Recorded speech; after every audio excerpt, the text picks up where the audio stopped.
I hail from this land, and I have a story to tell.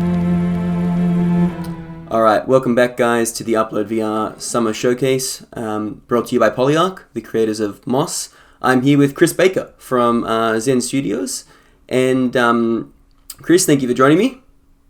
It's great to be here. Got two Thanks Bakers, Harry Baker, Chris Baker, always nice.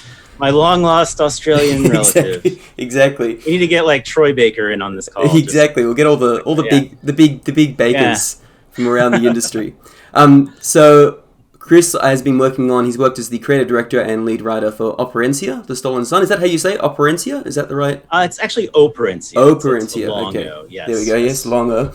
Which is a first-person dungeon crawler. And if you're watching the showcase, you would have seen that they've just announced that it's coming to VR. There's a VR version coming out, which is super exciting. It was out on consoles and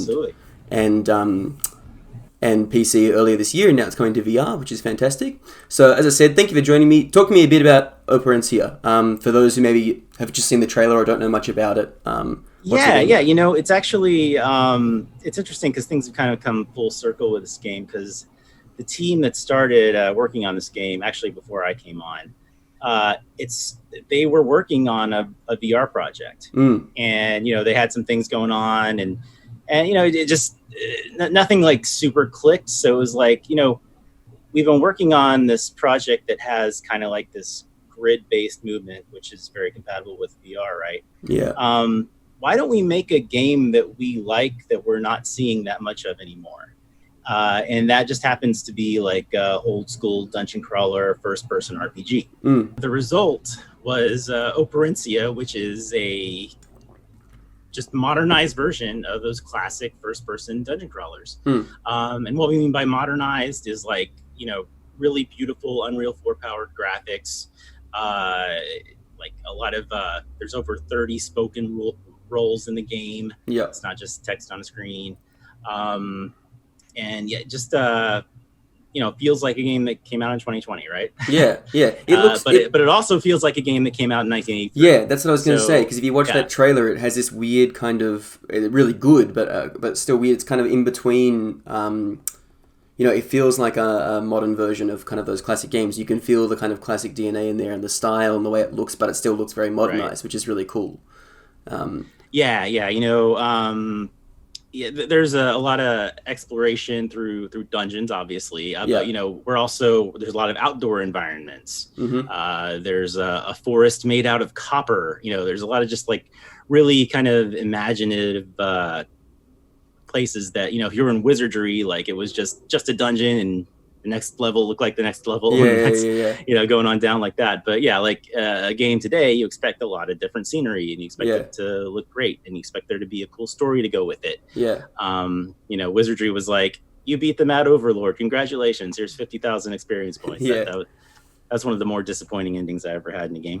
And I guess too, you're not limited. Like some of those games back in the day would have been limited, you know, via hardware or technical limitations. Whereas now you guys have kind of, I mean, with how games are these days, you can kind of. I mean, there's always limitations, obviously. Exactly. But we've certainly got a lot more than then. Yes. Yeah. There's probably more data in one of our character models than there was in the whole game. You know, of games back then. So yeah. And it's all based on like all the areas and villains and monsters and stuff are all based on like European folklores and myths, right? It takes all from there. So Zen Studios, for those who don't know us, we're primarily known for our pinball digital pinball games. Like you know, in VR we actually have pinball effects. So you know, it's a lot of our own titles, a lot of great licenses are involved.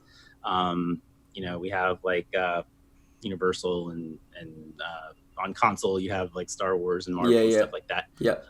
But yeah, so that's what people mainly know us for. But you know, we're a Hungarian studio. I'm obviously not Hungarian.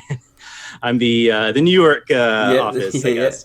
I.e. my house.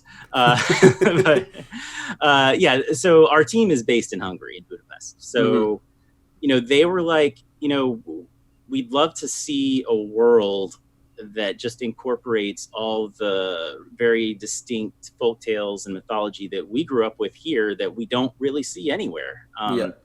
So that's what they did. And, you know, I as an American, I wasn't really familiar with much of any of this at all. Coming in, so I had a nice crash course of just reading translated tales, and there's like a really great cartoon called Hungarian Folk Tales that just has a bunch of stuff there. And we kind of like took all of these really cool stories.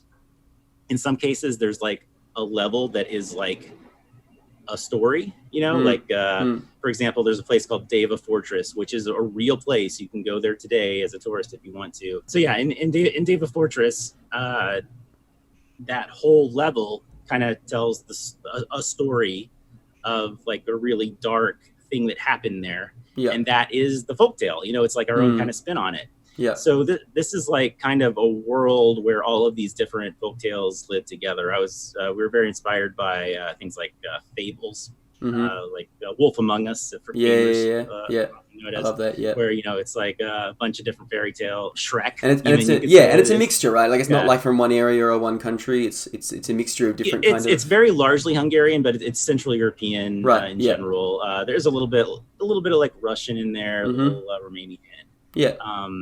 It's all that kind of general area. It's interesting too. There's certain things that I learned in my research. Like there are some tales that are, you think that they are like what we grew up with, in American England, probably Australia as well. I'm sorry, I don't know. That's all right. Yeah. Most of it's taken. I imagine most of our stuff is taken from American England. So yeah. There's a take on like the Three Little Pigs. But it's just one pig, and he's like taking on a bunch of wolves instead of one big devil. Reversed, there's like a Jack and the Beanstalk that's just like a totally different version. It starts out exactly the same, and then there's like a dragon in the clouds. It's funny when you see stories like how you get different interpretations and different you can see kind of how they spread, and then it's a bit like Chinese whispers where you kind of get a different version. Right. So, much like if you played like The Witcher or something, you get it has a very distinct feel to it, right? It feels familiar, yet it's also very unique. So I think we kind of have that going for us in our story. And, the story's kind of broken up in a way so that like there's 13 levels. You could play each one, and it's like, it's part of a bigger story, but it's also like its own little story in itself. And so is it like linear that you play each one in order, or you kind of explore and Yes. Yes, you can go back. Like actually there's stuff that you can, like items, magic items and such, that you can acquire later in the game, and you can only access parts earlier in the game once you have those items. So there's that kind of going back. But it is a very linear story going from, it's a level based, I guess you could say. And it takes you through all these different stories and locations. Like the Copper Forest I mentioned earlier is the home of the god of war in Hungarian mythology. So it was really cool to see that kind of brought to life. And they, for whatever reason, it's kind of a steampunkish area, which is a little bit different from everything else. So every level's pretty unique. So it's a story of dragons and rogues and that's very cool. And I was gonna say too, now that obviously because it came out first on consoles and PC, now it's on VR. What was some of the? I know you guys said that initially you were looking at making a kind of VR title. I know there was that team that went off and brainstormed. But what were? I'm presuming, given that Operencia, wasn't conceived for VR, was it difficult to kind of make that transition for the team over to VR? Did you run into any challenges or things you had to change? There were definitely some challenges, just from tech kind of things. To be honest, most of that level of stuff was more just all the team in Hungary and creatively, which is what I'm concerned with. It was all there. It's the same stuff.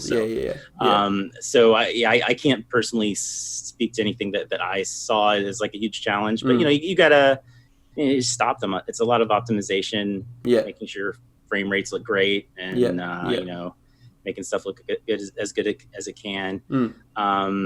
But I mean, overall, from what I understand, it was it wasn't a flawless process. There's always going to be some kind of obstacle, but it went over pretty well. And And it is nice that you guys kind of started, conceptualizing a VR game, didn't end up going that route, and then you've come back to it. And it's interesting too. There were quite a few people who played Operencia and were like, I'd really like to play this in VR.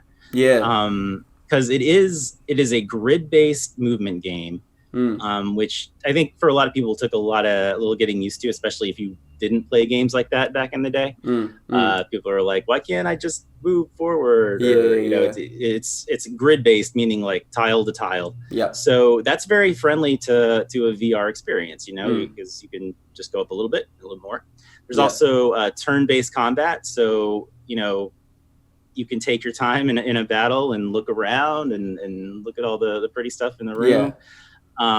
So it is very conducive to a great VR experience. Yeah, well, that's one of the things I was thinking too with the turn-based combat, because one of the issues that I guess you could say developers frequently run into, or kind of the big problem that we're trying to solve with VR now, is there's no kind of, if you swing a sword, there's no clash of the other person's sword when you hit it, or feedback or anything. So it kind of sometimes can feel weird to implement, that kind of melee combat. Whereas when you're doing a kind of turn-based thing, I can imagine that was one of the first things I thought of, was like, well, the translation surely wouldn't have been like, you wouldn't have to majorly change anything, because turn-based kind of lends itself well to like a slower style, it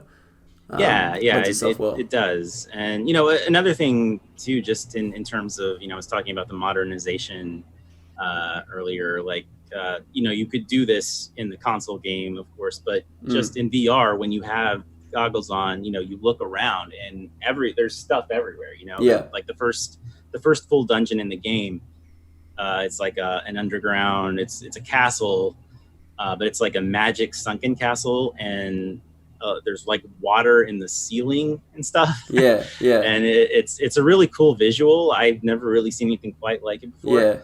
But you can just like look up there and occasionally I can see imagine a fish looking at in the all those ceiling. environments and stuff. Looking at all that in VR is gonna be very, very cool. Totally. Very immersive.